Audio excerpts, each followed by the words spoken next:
Welcome back to Silent Paws and Brave Hearts.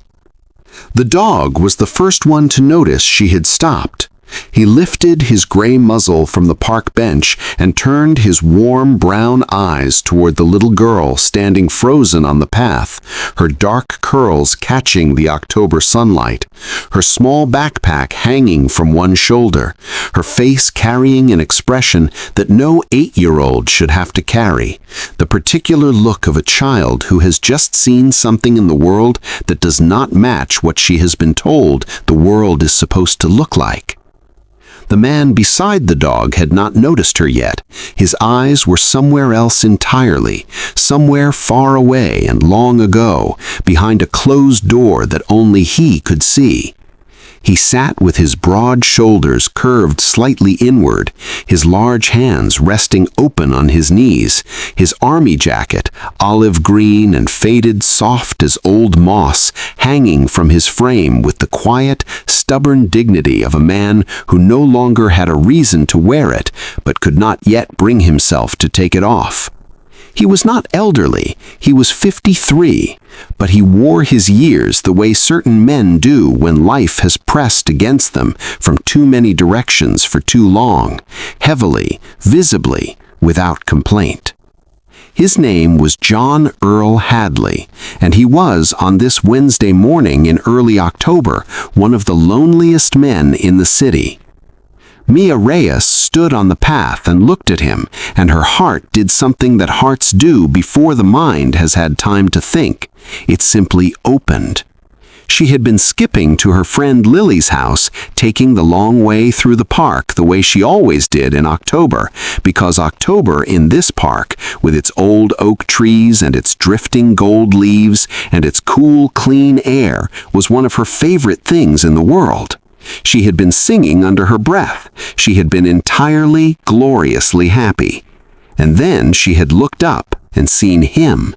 The old army jacket, the open, exhausted hands, the gray-muzzled dog resting its head on his knee with the careful, watchful tenderness of an animal that understands, in some deep and wordless way, that the person beside it is fragile this morning.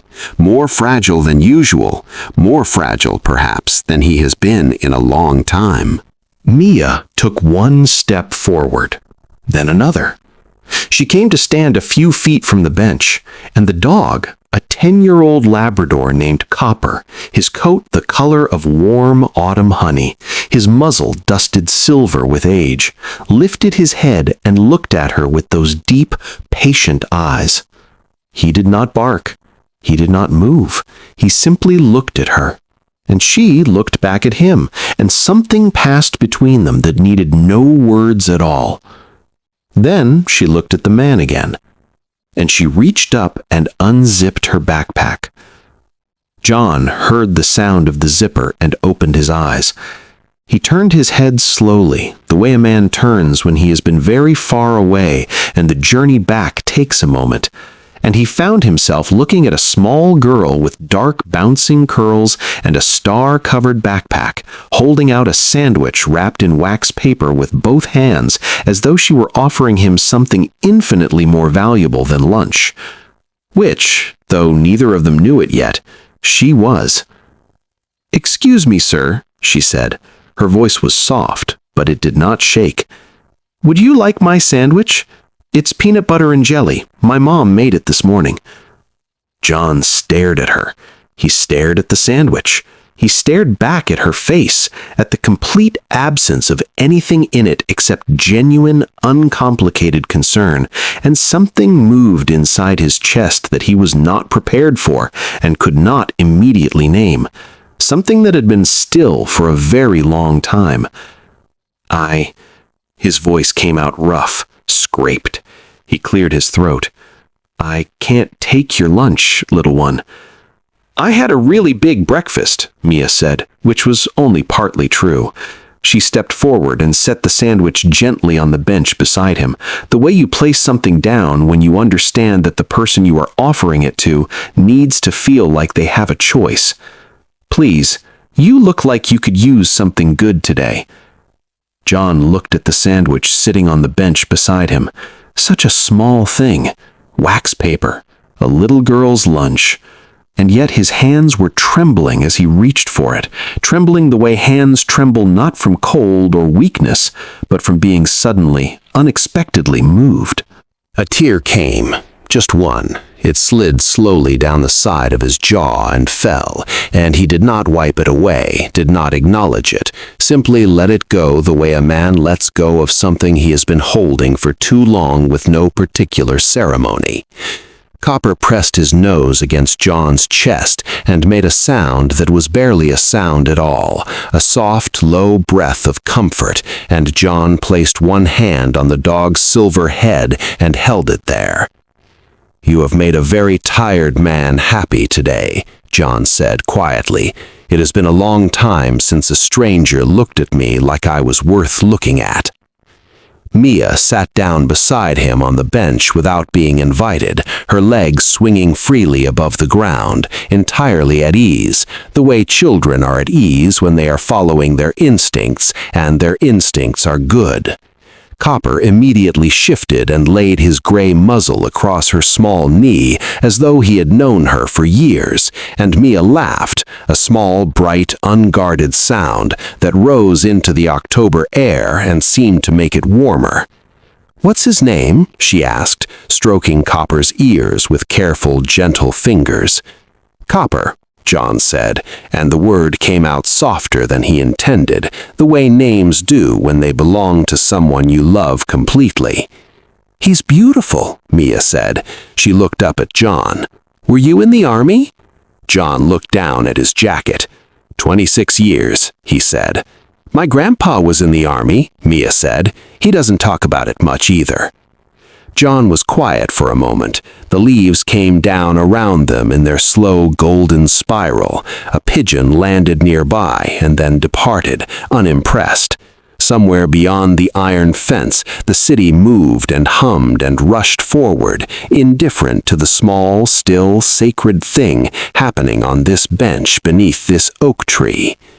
"Why are you here all by yourself?" Mia asked, not unkindly, simply and directly, the way children ask the questions that adults have learned to step carefully around. John was quiet for a long moment. He looked out at the trees. He looked down at Copper, whose tail moved once in the slow, faithful rhythm that it always kept, like a clock that measures not time, but devotion. "I spent a lot of years taking care of other people in places very far from home," he said finally, choosing each word with care. "And when you do that for long enough, you come home one day and find that the ordinary things, the simple, everyday things that hold a life together, have become difficult to reach. And the quiet," he paused, his jaw tightened slightly, "the quiet gets very loud." Mia listened to every word with the serious, full attention that children give to things they sense are important. Then she nodded slowly, as though it made complete and perfect sense to her. "My grandpa says that sometimes the hardest battles aren't the ones you fight out there," she said, gesturing vaguely at the sky. "He says they're the ones you fight right here." She pressed her small hand flat against her own chest. John turned and looked at her, really looked at her. And for the first time that morning, for the first time in longer than he could easily measure, something in his face that had been locked slowly, quietly, unlocked. "Your grandpa," he said, "is absolutely right." They sat together for nearly half an hour. Mia talked about her school and her leaf collection, and her friend Lily's new puppy, and the Halloween costume she was still deciding on. John listened to every single word as though each one mattered, because in that moment, each one did. The stories of an 8-year-old girl about ordinary, beautiful, untroubled life were, to a man who had spent too long inside his own silence, more nourishing than anything he had eaten in weeks. When Mia finally stood to leave, she looked at John with those clear, serious eyes. "Will you be here tomorrow?" she asked. John considered the question. "I'm here every morning," he said. "Then I'll bring 2 sandwiches tomorrow," she said simply. She scratched Copper's ears one last time. "Bye, Copper. Take good care of him." Then she looked at John. "Bye, sir. I'm Mia." "I'm John," he said. She smiled at him, wide and full and completely without reservation. And then she turned and skipped back down the path, her curls bouncing, her star-covered backpack swaying, her sneakers finding every crunchy leaf with deliberate satisfaction, until the path curved and the trees closed gently behind her, and she was gone. John sat very still for a long time after she left. Copper rested his head back on John's knee. The October leaves came down around them. The city hummed beyond the fence. And John Earl Hadley, for the first time in longer than he could remember, did not feel entirely alone. He did not know, sitting there in the October light, with half a peanut butter and jelly sandwich in his hand, and the warmth of a little girl's company still lingering in the air around him, that he would not make it home that afternoon. That the tightness that had been living in his chest for days had been quietly building towards something that his body could no longer contain. That within 3 hours, a passerby would find him slumped on this same bench, unconscious, and call an ambulance. That Copper would refuse, absolutely, completely, immovably refuse to leave his side. That it would take 2 animal service officers and 15 minutes to convince the dog to get into the vehicle. That Copper would spend the night lying on the cold floor of a hospital corridor with his head on his paws and his eyes fixed on a closed door, not eating, not sleeping, simply waiting with the absolute and unshakable faithfulness that had defined every single day of his 10 years on this earth. John did not know any of that. He only knew that a little girl had sat beside him on a bench on a Wednesday morning and offered him a sandwich and looked at him like he was worth looking at, and that it had been, in ways he could not yet fully articulate, enough to matter. When Mia got home that afternoon, she told her mother Angela everything, breathlessly, all at once, her hands moving and her eyes wide and bright. Angela stood at the kitchen counter and listened, and felt 2 things at the same time, the way mothers often do. A deep, swelling pride in the size of her daughter's heart, and a cool, quiet thread of worry winding through it. She sat Mia down and spoke gently about safety, about strangers, about the difference between kindness and carelessness. Mia listened with solemn attention, nodding, understanding. Then Angela held her daughter's face in both hands. "You did something beautiful today, Mija," she said softly. "Don't ever let go of that heart. Not ever." The knock came the next morning. They were in the kitchen, Mia eating cereal, Angela on her second cup of coffee, the radio playing low in the background, when it came. Measured, deliberate, heavy in a way that reached through the door before it was opened. Angela set down her cup and crossed the hallway. She opened the door. 2 United States Army officers stood in the doorway in full dress uniform, caps in hand, expressions composed and careful, and carrying within them the particular solemnity of people who have been trained to deliver hard things with grace. Angela's hand tightened on the door. "Ma'am," the older officer said quietly, "I'm sorry to trouble you. We're looking for a young girl. We believe her name is Mia. We were told she spoke with a veteran named John Hadley yesterday morning in Clover Street Park." Angela exhaled. He's alive, ma'am. He's stable. He was found unconscious yesterday afternoon and taken to Mercy General. He's receiving care." The officer paused. "We spoke to several witnesses in the park. Multiple people remembered a young girl who sat with him that morning, who talked with him, who gave him her lunch. He paused again, and his voice, when it continued, was quieter than before. The doctors believe that interaction kept him present through the afternoon, kept him holding on long enough for someone to find him. Another pause. We came to say thank you. From behind Angela, a small voice said, "Is Copper okay?" The officer looked down. Mia stood in the hallway in her school clothes, her cereal spoon still in her hand, her dark eyes steady and serious and waiting. The younger officer, who had not spoken yet, who had been standing very still with his cap held in both hands, cleared his throat once. "The dog wouldn't leave him," he said. "Stayed on that bench through everything. Wouldn't move for the paramedics, wouldn't move for anyone." Something moved briefly across the young officer's face, something controlled but real. "He's at the hospital now.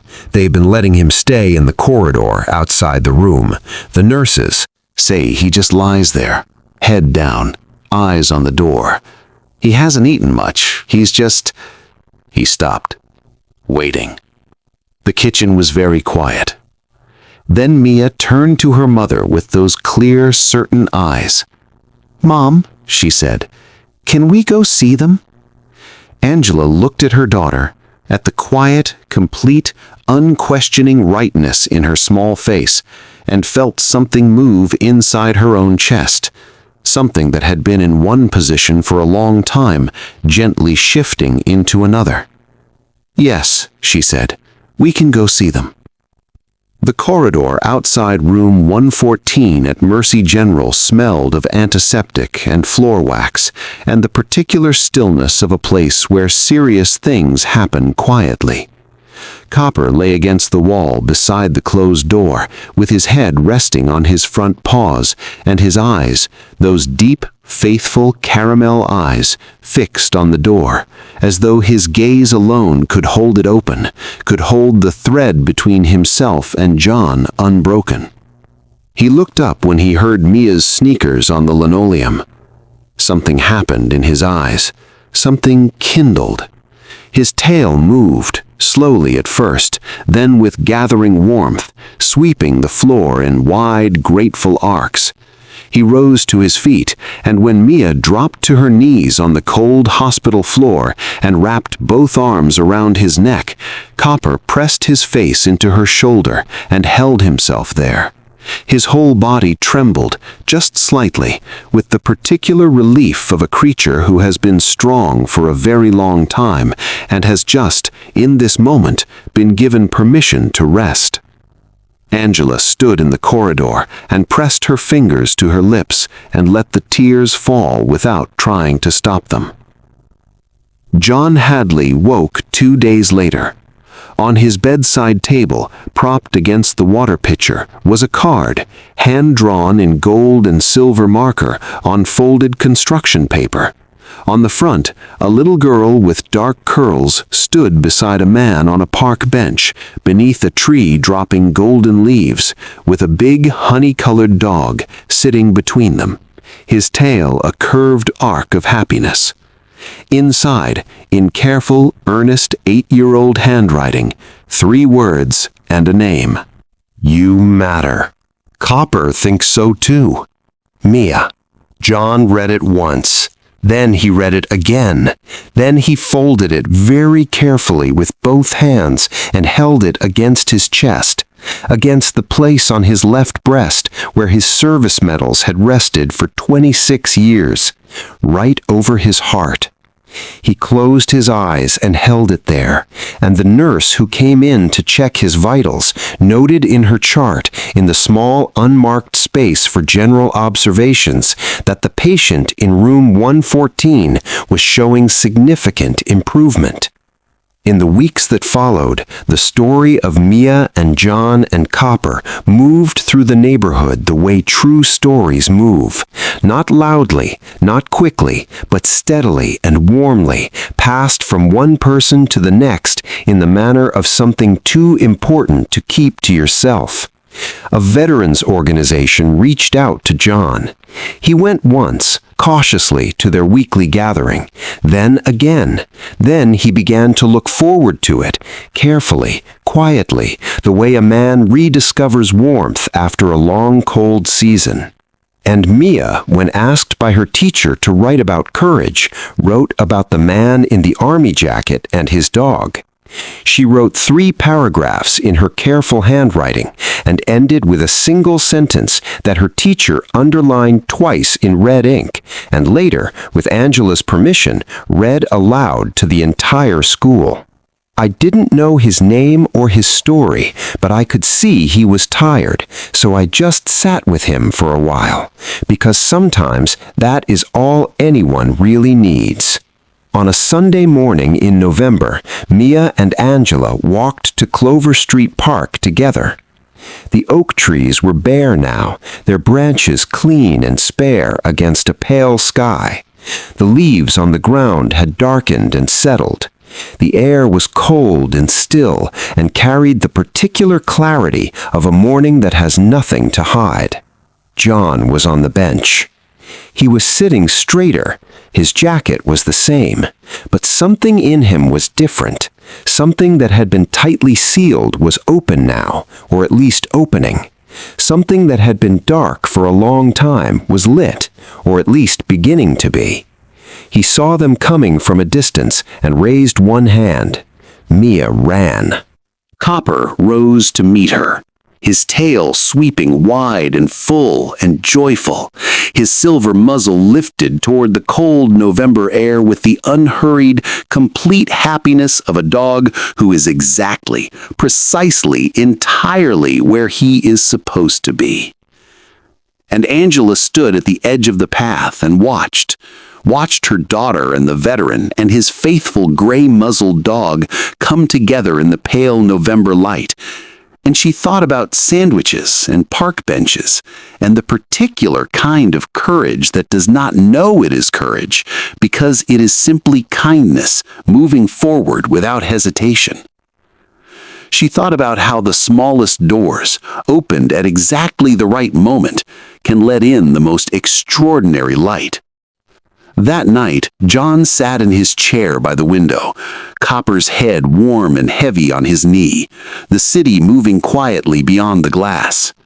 On the side table, Mia's card leaned against the lamp, and in the breast pocket of his folded army jacket, right where the medals used to rest, right over his heart, was the same card's twin, kept close and kept carefully, the way you keep the things that bring you back to yourself. Copper sighed once in his sleep. His tail moved in a slow, dreaming arc. John placed his hand gently on the silver dog's head and sat with him in the lamplight and the quiet. And for the first time in a very long time, the quiet did not feel like something to endure. It felt like something to rest in. It felt, in every possible way, like the beginning of something. If this story found its way into your heart today, then you already know what it means to believe in the quiet power of kindness, the kind that costs nothing and changes everything. If Silent Paws and Brave Hearts is where you come to feel something real, please subscribe right now and ring that notification bell so every new story finds you wherever you are. Share this one with someone who needs to be reminded today that they matter. And leave us a comment. Has a stranger's small act of kindness ever changed your life? We read every single word you send us. Thank you for being here. Thank you for your open and generous heart. Until next time, stay kind, stay loyal, and never underestimate the love that lives quietly in the smallest moments. This has been Silent Paws and Brave Hearts. We will see you in the next story.